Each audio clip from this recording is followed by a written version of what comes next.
We are a fickle people. We love God. We want him to be king of our lives, and then we don't want him to be king.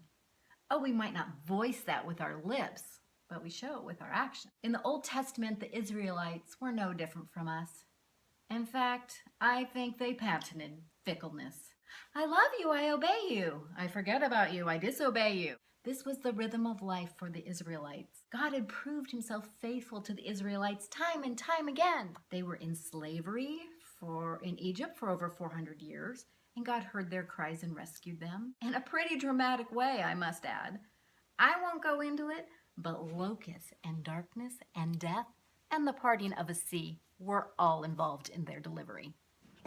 God promised them a good land where they would thrive, and he defeated their enemies to move them in. They all acknowledged that God was their God. Indeed, God was their king. God said, "You shall have no other gods before me." And that included a human king. God was their king. But it came about that God wasn't enough for them. God wasn't tangible enough for them, and they wanted a king they could touch and feel and see. They demanded to the prophet Samuel that Saul be their king. Now Samuel recounted their God history and then told them, "So you want a king when you already have a king? God is your king." But the people weren't satisfied with that. They wanted a human king. And you know what God did? He smote them down and he said, "Never!" No, he gave them what they wanted, an earthly king. However, this earthly king was never to take the place of the one true king, God himself. Samuel warned them this king was not to be worshipped. That activity was for God alone. He said, "You have done something very wrong by asking for a king. All the same, don't turn your back on God. Worship and serve him heart and soul.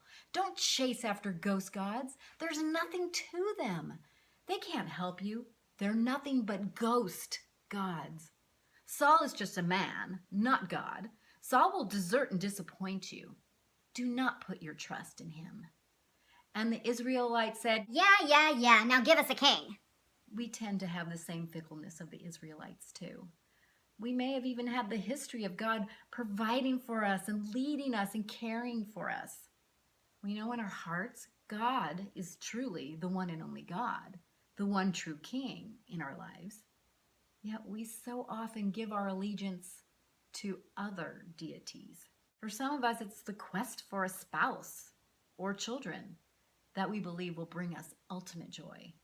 For others, it's the perfect job that will bring satisfaction. Or it's ministry or volunteering that will fill our soul's longing. But these are ghost gods. They are empty and they're powerless to bring the soul satisfaction that we crave. God willingly gives us these good things, and good they are, but they are never meant to replace him as sole provider and king of our lives. Yet we crown these kings and we let them rule our lives. I know I have. Just in the literal time and angst in pursuing some of these things, I know I have made them my worship. I know in looking to them to bring fulfillment, I'm bowing down to them and hoping and praying they bestow on my soul gratification. They do not have the power or benefit to save me. That is God's rightful place. He is truly sovereign above all others. So what would it look like if we reinstated God as king in our lives? How would we view these other pursuits? Wonderful, great things, but not worthy to hold our worship. Today in your daily, go about your pursuits with gusto and vigor, but save your worship for your King.